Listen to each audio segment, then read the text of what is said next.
Phoenix Dades Radio Station, selamat sore. Sekarang ada Dodio Sandra yang nemenin kamu selama 1 jam, kurang lebih sampai jam 6 sore nanti. Kita punya obrolan spesial. Hari ini sudah bersama Bapak Iwayan Semara Cipta. Beliau adalah anggota Bawaslu Kabupaten Badung, Koordinator Divisi Penanganan Pelanggaran dan Penyelesaian Sengketa. Selamat sore Pak Wayan, apa kabar? Selamat sore Kak Doi. Luar biasa hari ini dan Finers. Ya. Di sore hari ini yang semoga dalam keadaan sehat bahagia dalam menjalankan tugas-tugas dan juga bersiap menyongsong pemilihan gubernur dan wakil gubernur Bali, khususnya pemilihan Bupati dan Wakil Bupati Badung tanggal 27 November 2024. Oke, pilkada serentak nanti ya kita berarti ya. Yuk. Oke, saya mengambil waktunya sebentar. Ini jam-jam pulang kerja harusnya mungkin Bapak masih di kantor sih harusnya ya. Apa udah mulai? Kalau biasa tidak siaran? Oh, ini di kantornya Phoenix. Kalau tidak siaran biasa masih di kantor jam segini atau sudah pulang kerja? Supaya terlihat rajin harus tetap di kantor. Tapi kita pengawasan karena sekarang kan ini masa kampanye. Oke. Jadi udah masa kampanye dari tanggal 25 September kemarin sampai tanggal 23 November. Oke. Jadi kan di KPU Badung itu mereka menyiapkan dan meng-SK-kan tahapan kampanye ini setiap hari. Nah, cuma dibagi nih zonanya. Oke. Jadi, tapi sebelum banyak ngomongin zona kampanye dan segala macam, saya mau kepo dulu karena antara Bawaslu, KPU mungkin adalah istilah yang familiar. Tadi aja Pak Wayan sempat menyebutkan kalau teman-teman KPU sudah punya agenda masing-masing. Nah, Finers juga mungkin ada yang sama pengetahuannya agak standar sama kayak saya. Kadoy, apa sih bedanya Bawaslu dan juga KPU? Karena mereka kayak berperan penting ketika ada pemilu dan juga pilkada. Mungkin kasih gambaran sedikit dulu Pak Wayan, apa sih sebenarnya Bawaslu itu tugasnya apa? Kalau KPU mungkin tugas seperti apa? Mungkin buat Finers juga ada gambaran gitu. Ya, nah kan prinsipnya ini Bawaslu itu penyelenggara pemilu. Nah, di penyelenggara pemilu itu ada 3 lembaga. 1 KPU, dia pelaksana teknisnya. Kemudian 2 Bawaslu ini dalam konteks mengawasi kerjanya KPU. Jadi semua tahapan KPU itu dari proses pemutahiran data pemilih, kemudian penyusunan program-programnya. Nah, misal sekarang ini itu adalah tahapan kampanye. Jadi kan KPU itu menyusun nih jadwal dan tahapan di SK-kan. Nah, kami yang mengawasi pelaksanaan kampanye itu ada pelanggaran apa enggak. Nah, ketika seandainya ada oknum-oknum KPU, Bawaslu itu yang perilakunya ini berkaitan dengan kode etik, ada lembaga yang lagi satu namanya DKPP, Dewan Kehormatan Kode Etik ini yang kemudian penyelenggara pemilu ya, penyelenggara yang menilai nih, kami sebagai pengawas ini atau penyelenggara KPU sebagai penyelenggara itu apakah netral? Nah, kayak kita nih, ketika sekarang ada paslon yang berkampanye, kok ketika paslon ini berkampanye kok nggak ada pelanggaran apa yang dicatat oleh Bawaslu, sedangkan yang ini kok banyak catatannya, ini gimana nih? Gitu. Kenetralannya harus dicek di situ. Jadi badan pengawasnya adalah Bawaslu. Demikian ya. Nah, tadi terkait memang ngomongin tentang pilkada. Pilkada sendiri ada pilkada serentak. Dan Badung sendiri berarti dilaksanakannya adalah di tanggal 27 November ini. Jadi ini untuk pertama kalinya, Blidoy. Badung ya? Iya. Bukan. Serentaknya. Jadi untuk di Indonesia kan pilkada serentak itu dimulai di tahun 2015, kemudian 2020 kemarin. Jadi 2020 kemudian di masa pandemi itu itu di Bali ada 6 kabupaten yang melaksanakan. Ada Badung, Denpasar, Gianyar, kemudian Tabanan, Jemberana, Bangli, Karangasem. Nah, sekarang ini berbarengan nih. Jadi bukan pemilihan di tingkat kabupaten kota saja, tetapi juga gubernurnya. Bukan hanya di Bali saja, tetapi se-Indonesia. Jadi berbarengan seluruh pemilihan gubernur, wakil gubernur, bupati, wakil bupati, wali kota, wakil wali kota, juga berbarengan dilaksanakan di tanggal 27 November 2024. Jadi masyarakat yang sudah bisa menggunakan hak pilihnya akan menerima 2 surat suara berarti? Iya kan, untuk dicoblos nanti gitu ya? Baik. Sudah mulai ada bayangan beberapa Finers juga yang mungkin yang masih muda atau baru menggunakan hak pilihnya tahun ini. Kebayang berarti 2 kali nih nanti. Jadi nggak usah kaget atau nggak usah panik berarti ya. Nggak salah kok, karena memang secara mekanisme ya memang ya pilkada serentak ini diadakan untuk memilih dalam arti adalah dari wakil bupati dan juga bupati calonnya masing-masing. Kebalik bupatinya dulu. Bupati dan wakil bupati, gubernur dan wakil gubernur. Baik. Ini maklum baru pemilih muda ya Pak ya. Muka doang nih yang tua. Oh, saya nggak bilang ya. Terima kasih lah. Oke, nah tahapan berarti pekerjaan teman-teman di Bawaslu kan memang kebetulan ada teman saya juga bekerja di sana kan saya lihat sangat sibuk. Kayak untuk ketemu saja tidak bisa. Berarti kalau sekarang inisialnya adalah I. Oke, jadi memang tidak bisa ketemu karena memang katanya kerjanya sibuk. Sejauh ini berarti untuk bulan ini ada di tahap untuk mengawasi kampanye. Salah satunya. Jadi ini makanya kami bilang Bawaslu itu dalam konteks kepengawasan apa yang menjadi tupoksinya KPU. Nah, KPU itu kan mereka sekarang ini tahapannya satu dalam konteks pemutahiran data pemilih. Betul. Mereka ada menyiapkan daftar pemilih tambahan. Nah, jadi sudah ditetapkan nih DPT namanya, daftar pemilih tetap. Ya. Nah, sekarang ini seandainya masih ada yang tercecer, ada pemilih tambahan nih. Nah, itu diakomodir sampai tanggal 28 Oktober ini. Ya. Nah, yang di sisi yang lain mulai teman-teman di KPU itu adalah menyusun tata kelola logistik. Jadi perakitan kotak suara, bilik suara, kemudian pengadaan surat suara dan sebagainya. Khusus di Badung sendiri, pengadaan surat suara itu akan dicetak di tanggal 13 sampai 15 Oktober ini. Nah, sudah dekat ya berarti ya. Yang ketiga adalah berkaitan dengan pelaksanaan kampanye. Nah, ketiga hal kegiatan inilah yang kita awasi terkait dengan penyusunan daftar pemilih tambahan. Kita pastikan nih. Jangan sampai ada warga kami di Badung itu ada yang tercecer. Oh, tidak terdaftar. Betul. Atau ada yang berusia nanti, ternyata di tanggal 27 November baru berusia 17 tahun nih. Jadi jangan sampai mereka nggak dikasih nih cetakan atau print out dari KTP-nya. Atau dia tidak dimasukkan di dalam daftar pemilih tetap. Sehingga ketika mereka sudah di hari H berusia 17 tahun, cukup menunjukkan KTP-nya, mereka bisa menggunakan hak pilihnya. Ya, karena memang sudah selayaknya secara umum legal untuk menggunakan hak pilihnya. Nah, itu dari sisi kerawanan juga kami menyisir dan memastikan bahwa pemilih disabilitas itu juga tercover hak pilihnya. Itu yang menarik. Pemilih disabilitas betul. Dan juga rawan. Yang tadi itu mungkin lebih detail boleh dibantu yang seperti apa maksudnya, Pak? Nah, kan kerawanan ini pemilih itu kalau yang sudah bisa datang ke TPS dengan jalan kaki itu kan sudah biasa kan. Iya, Tapi yang teman-teman disabilitas ini kan harus dibantu mereka memakai kursi roda.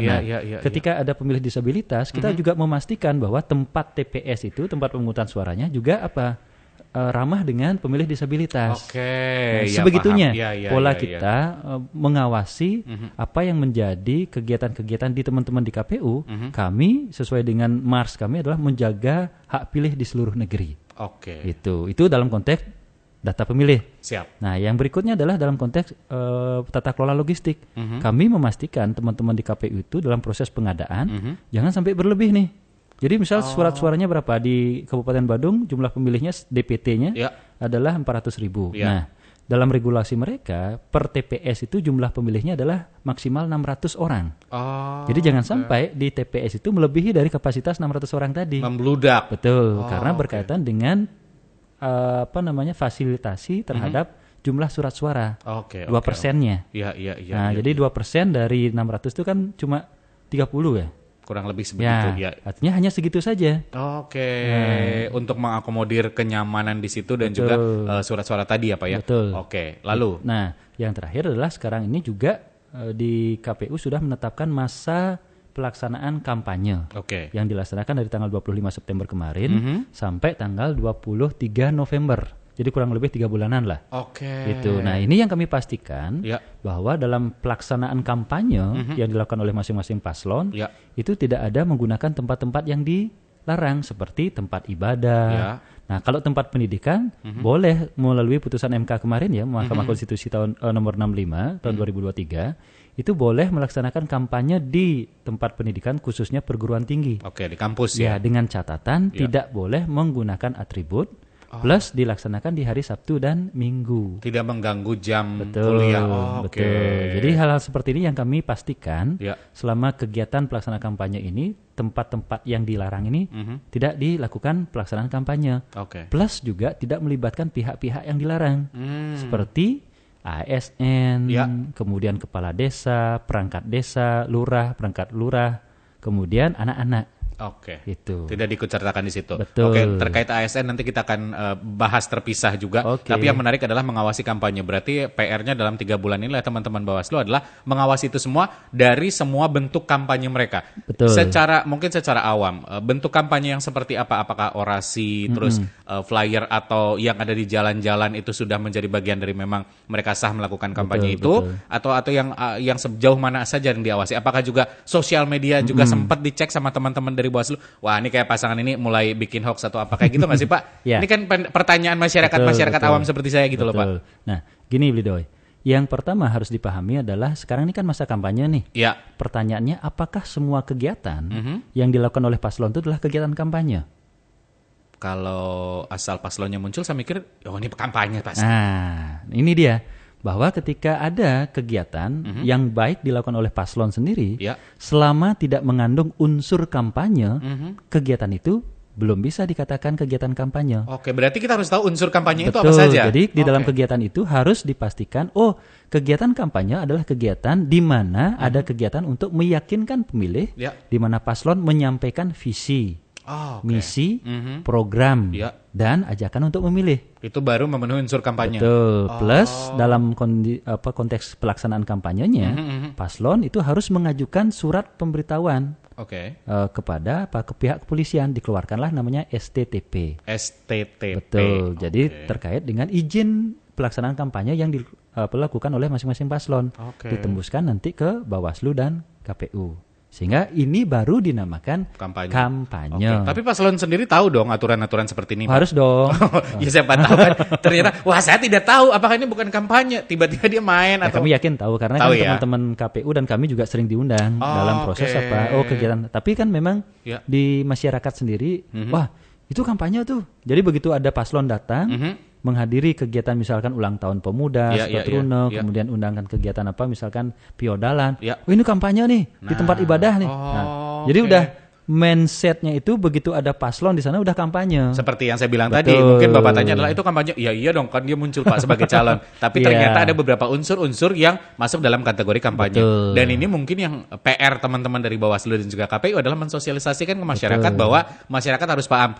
Ini loh yang masuk dalam kategori kampanye. Kalau cuman bertamu ke Phoenix Radio Bali cuman bawa donat atau apa makan, ya bukan kampanye dong. Jadi kalau hanya misal saya sebagai paslon nih ngobrol di sini, obrolnya seperti ini. Jadi berkaitan dengan dunia pariwisata ini seperti ini. Tidak ada saya sebagai calon menyampaikan visi saya, misi. Berarti bukan kampanye dong. Karena kan kegiatannya dipilah juga. Jadi ada pertemuan kampanye itu dalam konteks apa? Pertemuan tatap muka, pertemuan terbatas. Itu dalam konteks secara langsung dia disampaikan. Kemudian ada juga yang menggunakan peralatan berupa alat peraga. Jadi peralatan ini di KPU pun dipilah dia menjadi 2 kategori, yaitu APK dan BK. Itu apa, Pak? APK adalah alat peraga kampanye, BK-nya lah bahan kampanye. APK sendiri terkategori menjadi Ada baliho, ada spanduk, ada umbul-umbul, ada videotron dan lain sebagainya. Nah, tergantung dari masing-masing KPU memfasilitasinya. Nah, BK itu bahan kampanye, ada flyer, poster. Nah, itu dia kategorinya macam-macam. Jadi ini yang juga harus dipahami. Kampanye, ada penyebaran APK nggak bisa disebar, tetapi dipasang. Gimana menyebar baliho yang ukuran, misal kayak di Badung ukurannya 3x4 kan? Nah, itu dipasang. Nah, yang disebar itu adalah poster, flyer. Iya betul. Ukurannya mesti kecuali pakai terpal ya. Nanti pakai atap rumah kan beda lagi. Betul. Oh gitu. Iya. Tapi ke sosial media gimana Pak? Nah, ini menarik soalnya kalau anak-anak sekitar bukan sok muda ya, kita juga main sosial media. Kita memang muda. Terima kasih benar Bapak merimain. Thank you loh. Iya. Nah, karena kita muda kayak gini gimana Pak? Nah, itu kan baru 2 tadi. Betul. Yang dalam APK, konteks langsung menggunakan alat, dan yang satu lagi adalah menggunakan elektronik. Ya ini sosial media, medsos dan lain sebagainya. Nah ini juga yang kebetulan kita ngomongin tentang sosial media dan elektronik. Ya hati-hati bagi ASN, P3K, PNS untuk mulai ngontrol jari jemarinya nih. Betul. Di masa netralitasnya. Nah, jangan sampai.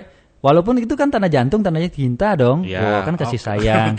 Tapi itu bentuk sebagai dukungan kepada salah satu apakah paslon atau juga yang di dalam kampanye itu ada pelaksananya, Blidoy. Nah, ini menarik Pak. Saya potong sedikit. Tadi kita membahas adalah kalau kampanye itu sebenarnya ada unsur-unsur atau aturan-aturannya, kayak pemberitahuan dan segala macam. Bagaimana ketika paslon tersebut kita temenan di sosial media, Bapak, betul. Kita Pak Wayan sama saya temenan. Pak Wayan sedang tidak kampanye nih, ada foto lain, tapi kan Bapak paslon. Betul. Lalu saya menyukai sebagai ASN atau apa nanti gimana itu? Apakah bisa dikategorikan juga dukungan atau masyarakat yang sebenarnya kayak salah kaprah itu enggak dukungan juga gitu atau gimana? Pertemanan ini kan udah sebelum jadi calon kan. Betul. Nah, tetapi begitu yang bersangkutan mendaftar, kemudian ditetapkan sebagai calon oleh KPU, nah, sah dia sebagai calon, apalagi sudah mendapatkan nomor urut.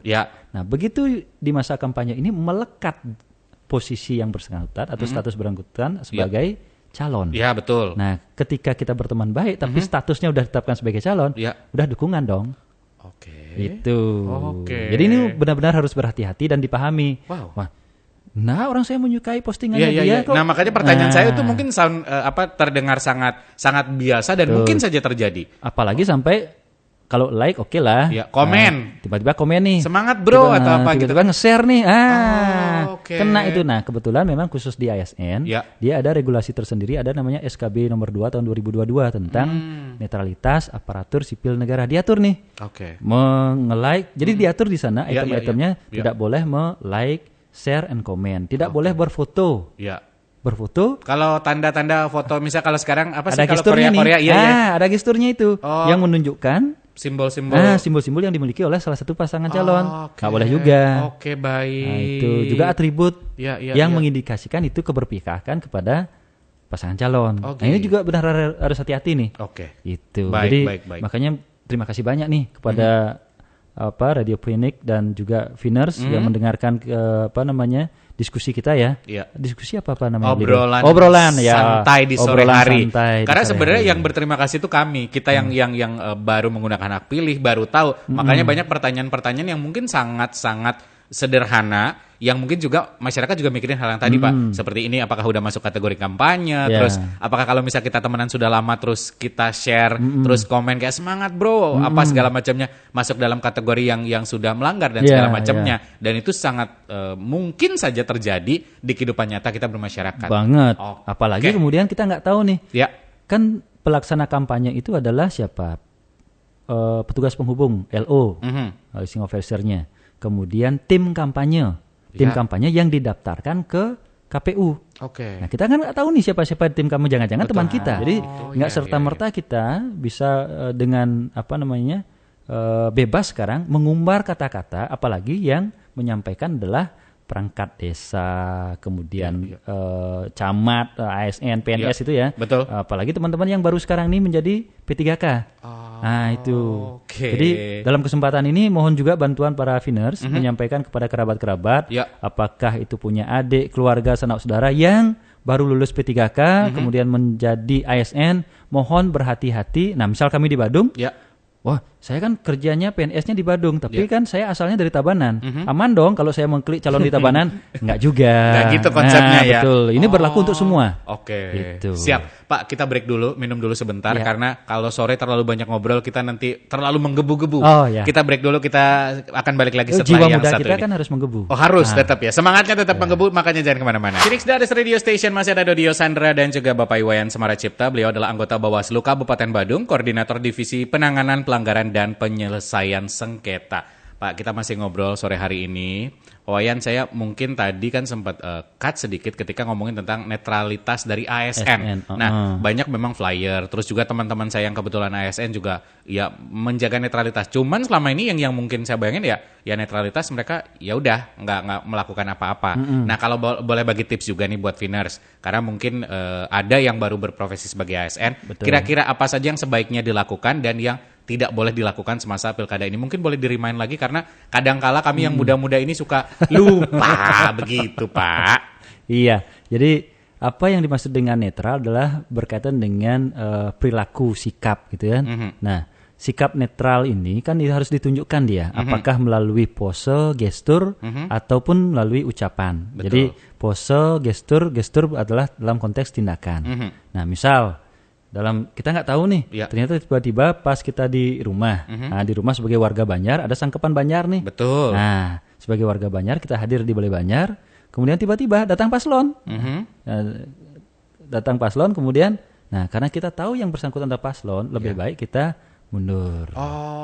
Jangan sampai ikut berfoto dengan paslon, apalagi ikut-ikutan dengan menunjukkan gestur atau pose yang menjadi ciri khas dari paslon tersebut. Kayak memberikan dukungannya. Ya, kemudian tiba-tiba nge-share foto itu ke media sosial. Kemudian ini sosok yang saya tiba-tiba ini udah kena dia. Itu kalau ada yang melaporkan. Nah, kan ini juga kita berhati-hati di masa sekarang ini. Takutnya saling mengintai kekeliruan dan kesalahan-kesalahan kecil yang bisa dibesar-besarkan. Nah, kan kadang-kadang begitu persaingan di dunia kerja. Kita harus antisipasi juga. Jadi dengan kesempatan ini, terima kasih banyak Radioponik dan Viners yang memiliki saudara, teman, gitu kan, besti-besti yang berprofesi sebagai PNS, ASN, P3K dan sebagainya. Tolong diingatkan lah.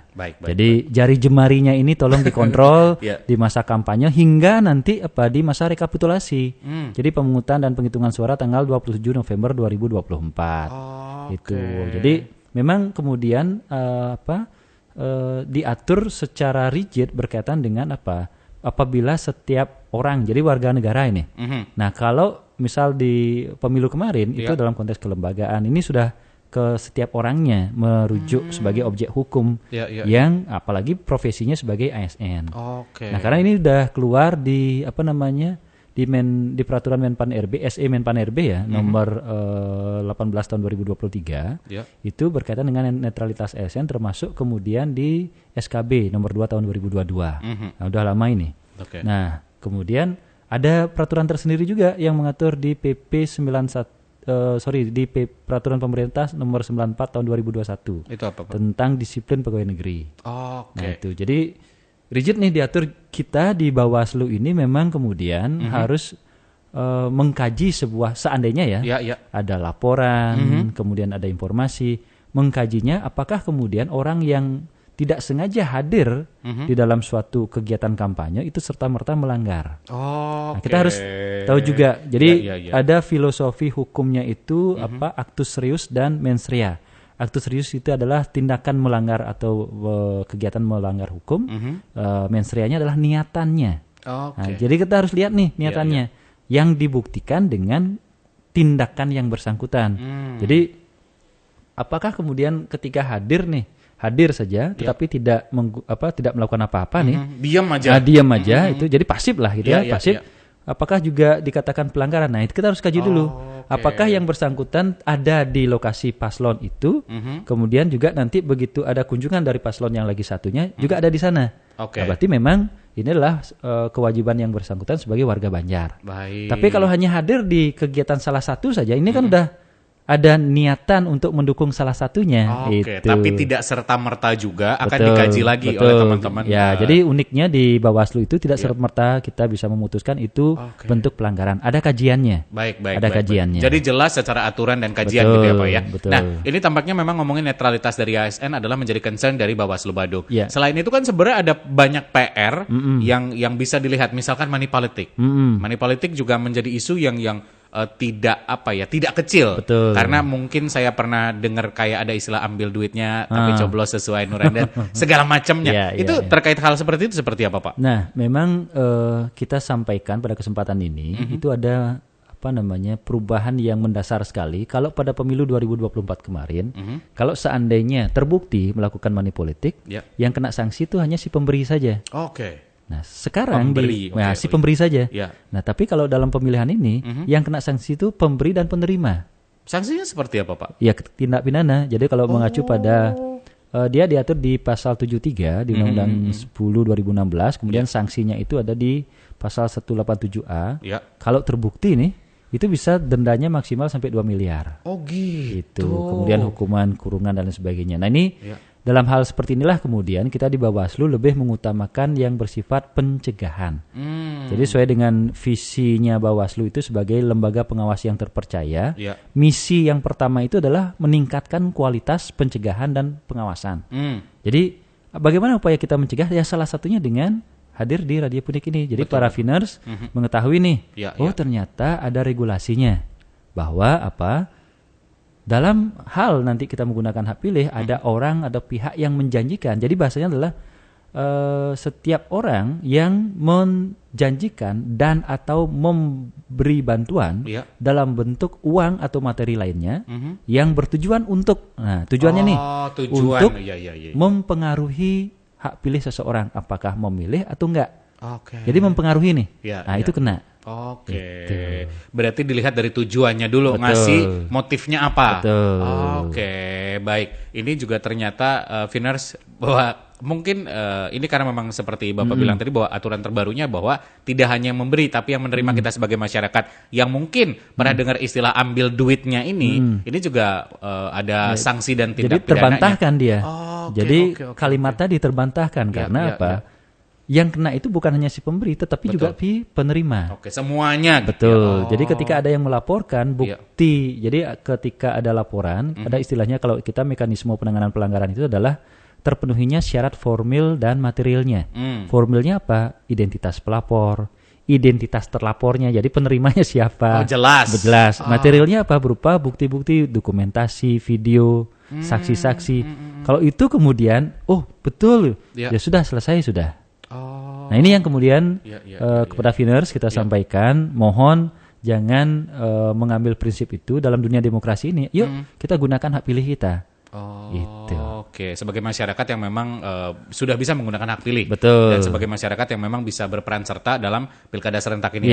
Nah, sejauh ini kan ini sudah masa kampanye. Saya mungkin sedikit pengen tahu gambaran Badung atau juga mungkin sepengetahuan Bapak aja, apakah karena divisi penanganan pelanggaran sudah menemukan indikasi atau masyarakat sudah ada yang aktif melaporkan sejauh ini?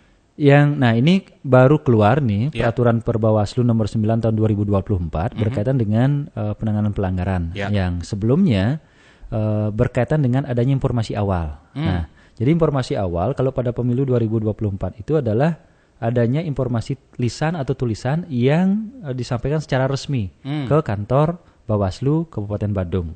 Termasuk melalui akun resminya. Nah, sekarang ini di Perbawaslu 9 2024 itu kemudian disampaikan terkait dengan informasi awal adalah termasuk adanya informasi di media sosial. Media sosial, kemudian aplikasi percakapan, jadi maksudnya WA begitu ya. Nah tentu kemudian apakah serta-merta semua informasi itu bisa dijadikan informasi awal? Ya kita kaji dulu. Jadi apakah ini mengandung potensi pelanggaran apa enggak? Nah jadi kita harus cari ini, jangan sampai kemudian informannya adalah nonim gitu ya, akun-akun tak jelas begitu kan. Nah kemudian melaporkan serta-merta ya kita gerak. Nah ini harus kita kaji betul sehingga kalau kemarin, ini ada memang informasi yang kita sudah lakukan tindak lanjut ya, kita mencermati ini kira-kira ada nih. Maka mekanisme di Bawaslu adalah ketika menganggap informasi awal itu ada potensi pelanggaran, kemudian diplenokan nih di jajaran komisioner. Kemudian ditetapkan bahwa akan dibentuk tim penelusuran. Nah, tim inilah yang kemudian turun mencari informasi apakah betul ada informasi demikian, kemudian mencari orang-orangnya seperti apa. Kayak cross check ke lapangan. Betul. Gitu ya, seperti yang pernah kita lakukan di pemilu 2024 itu berkaitan dengan adanya laporan perusakan APK. Jadi alat peraga kampanye berupa baliho partai yang melapor kepada kami. Nah, ketika mereka tidak mengetahui identitasnya, pelapornya, syarat formilnya nggak terpenuhi, tetapi syarat materialnya ada, bukti foto terhadap adanya baliho yang dirusak. Nah, kemudian kita tindak lanjuti juga karena meyakini bahwa ini buktinya ada kok. Nah, kita bentuk tim penelusuran ke bawah. Bersama waktu itu, karena kita bukan hanya di Bawaslu saja, karena ada kalau berkaitan dengan tindak pidana, perusakan ini kan tindak pidana dia. Itu kita libatkan namanya di Bawaslu ada namanya tim Sentra Gakumdu. Sentra Penegakan Hukum Terpadu yang terdiri dari anggota Bawaslu, jajaran Bawaslu, kemudian jajaran kepolisian dan kejaksaan. Nah ini, jadi kita kami, misal saya yang backgroundnya tidak berbasis hukum gitu ya, sangat terbantu dengan teman-teman di kepolisian dan kejaksaan, karena mekanisme penyelidikan dan nanti memutuskan ini udah pidana pelanggaran nih, pelanggaran pidana nih gitu. Udah gitu. Jadi jangan mengira bahwa hanya Bawaslu saja ketika ada pelanggaran ini yang turun. ada institusi yang lain yang memang memiliki tupoksi. Ya, jadi diatur memang dalam undang-undang ini bahwa memang terbentuk tim sentra Gakumdu itu. Oke, yang ada tim kepolisian dan juga kejaksaan. Betul. Jadi paham betul bahwa itu masuk dalam kategori pelanggaran atau tidak. Jadi tidak memutuskan sendiri gitu. Betul. Ya Pak ya. Oke, tapi tadi pertanyaan saya sampai saat ini berarti belum ada, dalam artian kalaupun ada indikasi sedang dicek lagi begitu ya? Betul. Oke. Ya, dalam kesempatan ini kan begini juga Kak Doi, Beli Doi, yang kami berharap kalau masyarakat Badung khususnya menemukan ada potensi-potensi pelanggaran, yuk jangan takut melapor ke Bawaslu. Betul. Jadi bisa datang ke kantor Bawaslu, kemudian melalui akun resmi Bawaslu juga, Instagramnya gitu, silakan aja. Tetapi jangan kemudian melaporkan tanpa ada bukti. Nah tolong dibantu juga kami, sehingga apa? Ketika kami menerima laporan ini, kami mencermati bukti yang ada, dokumen-dokumen pendukung yang ada. Apakah ada fotonya, videonya, sehingga atas dasar itu kita lakukan kajian. Begitu memang ada potensi pelanggaran, kita akan pasti tindak lanjuti. Dan nanti si pelapor ini pasti kita jaga kerahasiaan identitasnya di Bawaslu. Ya intinya ketika kita mau memberitakan sesuatu saja ke sahabat, kita harus punya bukti. Betul. Jadi soalnya kalau nggak ada bukti jatuhnya adalah menggosip atau ngomongin orang atau fitnah gitu kan Pak ya. Apalagi untuk tujuan kita baik, tujuan baik bersama bahwa untuk kesuksesan Pilkada 2024 ini sendiri. Tapi kalau di sosial media sejauh ini pantauan dari teman-teman Bawaslu masih cukup? belum ada. Jadi memang belum ada. Kemudian kalau yang viral itu udah, makanya ini yang kita lakukan penelusuran. Ya, jadi karena di dalam peraturan Bawaslu nomor 9 2024 ini memang dimunculkan kriteria mengenai informasi awal itu melalui media sosial. Jadi kami pantau nih, kayaknya memang kita rapatkan, kita putuskan, kita tindak lanjuti. Langsung mengantisipasi ya Pak ya. Betul. Jadi memang seperti kami sampaikan tadi, salah satu upaya di dalam misi lembaga Bawaslu itu adalah meningkatkan pencegahan pengawasan. Kualitas pencegahannya ditingkatkan. Bukan berarti begini, loh ini Bawaslu-nya ada, nggak ada pelanggaran, berarti Bawaslu nggak kerja dong. Nah kan gitu. Karena upaya yang kita lakukan lebih maksimal itu ada yang namanya istilah awasi, cegah, tindak. Pola pengawasan ini berdampak kepada pola pencegahan. Penindakan itu adalah hal terakhir yang kita lakukan ketika sudah dalam bentuk pelanggaran. Betul. Nah, ketika bisa kita cegah, nih seperti contoh lah kita berbicara tadi tentang ASN. Jangan sampai kemudian ASN yang nggak tahu tiba-tiba ada di lokasi dilaporkan. Begitu kita tahu, ya udah kita cegah nih. Loh itu kampanye kamu nggak boleh loh. Yuk keluar. Nah udah. Jadi upaya pencegahan seperti ini lebih maksimal yang kita lakukan. Edukasi seperti melalui Radio Pionik ini sehingga para Viners bisa mengetahui nih informasinya. Ini kan upaya kita mencegah. Bukan berarti ketika tidak ada pelanggaran Bawaslu tidak bekerja. Malah kami di awal ini mengupayakan bagaimana upaya-upaya pencegahan itu mengantisipasi jangan sampai terjadinya pelanggaran. Betul, gitu. Karena kerja lebih awal, makanya supaya tidak kejadian ibaratnya kayak gitu ya. Oke, dari Pak Wayan sendiri, apa yang ingin disampaikan lagi terkait mungkin masih ada salah kaprah di masyarakat atau apapun tentang Pilkada 2024 ini Pak? Ya, kan satu ini adalah untuk pertama kalinya ya dilaksanakan Pilkada serentak memilih gubernur, kemudian bupati, khususnya kami di Badung adalah pemilihan gubernur dan wakil gubernur, kemudian bupati dan wakil bupati Badung. Tadi benar disampaikan akan menerima 2 surat suara, tidak seperti pada waktu pemilu 2024 yang menerima 5 surat suara. Jadi itu kan istilahnya aku mau hijau tuh, warna abu-abu, kuning, biru, hijau, itu apalagi merah ya. Nah, kemudian sekarang ini yang kedua adalah bagaimana kemudian masyarakat berpartisipasi secara aktif. Jadi kami kan Bawaslu nggak bisa nih sendiri. Buktinya hari ini, sore ini kita ngobrol santai, bekerja sama dengan Phonik Radio dalam hal apa? Mensosialisasikan ada hal-hal yang perlu dicermati oleh warga masyarakat kita khususnya di Badung yang berprofesi sebagai ASN misalkan. Netralitas ASN itu penting. Kemudian warga masyarakat di Sangkepan Banjar itu jangan sampai kemudian serta-merta tidak tahu menahu tentang kondisi ini. Nah, terkait juga dengan tadi ada kalimat yang kita terima uangnya kemudian kita tidak coblos atau bagaimana. Nah, kita terbantahkan tadi bahwa ternyata diatur dalam regulasi di peraturan perundang-undangan. Si pemberi dan penerima kena sanksi nih. Betul. Sehingga apa? Itu terbantahkan. Jangan nggak bisa kita berpikir demikian, karena apa?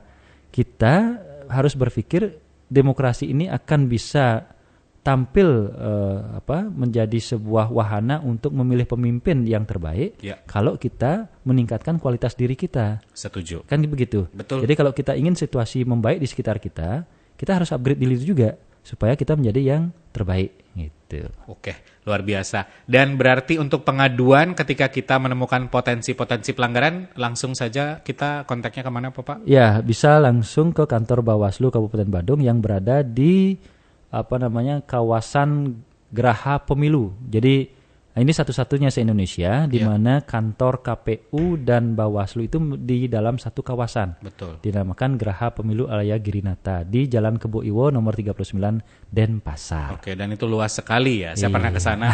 Wow. Jadi sekali lagi buat Finers yang memang menemukan potensi, jadi silakan, tadi sudah ada penjelasan bahwa kamu bisa mengadukan ke kantor Bawaslu Kabupaten Badung. Baik, dan terima kasih banyak hari ini sudah ngobrol. Oh, udah selesai nih? Sudah. Wah, nggak terasa ya. Trisan dia sebentar lagi Pak. Ada yang ingin disampaikan? Kalau ada, saya kasih 30 detik lagi. Iya, jadi para Finers yang luar biasa, semoga senantiasa dalam keadaan sehat di sore ini dan berbahagia. Dan jangan lupa, yang pertama pastikan sudah terdaftar sebagai pemilih, khususnya warga Kabupaten Badung untuk bisa menggunakan hak pilihnya nanti di tanggal 27 November 2024. Yang kedua adalah ayo jaga semua anggota keluarga kita supaya dalam keadaan sehat sehingga nanti bisa menggunakan hak pilihnya di tanggal 27 November 2024. Dan yang terakhir adalah bila mana menemukan adanya potensi-potensi pelanggaran, tolong bantu kami, laporkan dan kita cegah bersama-sama jangan sampai terjadinya pelanggaran-pelanggaran dalam hal perhelatan pemilihan kepala daerah, Bupati dan Wakil Bupati Badung 27 November 2024. Makasih Blidoy. Oke, terima kasih Pak Wayan. Hari ini sudah ngobrol. Mudah-mudahan minggu depan lagi atau bulan depan kita masih bisa ngobrol. Dan buat Finers, mudah-mudahan obrolan ini bermanfaat. Dodio Santra pamit, so keep your imagination and always try to make it come true. Bye-bye.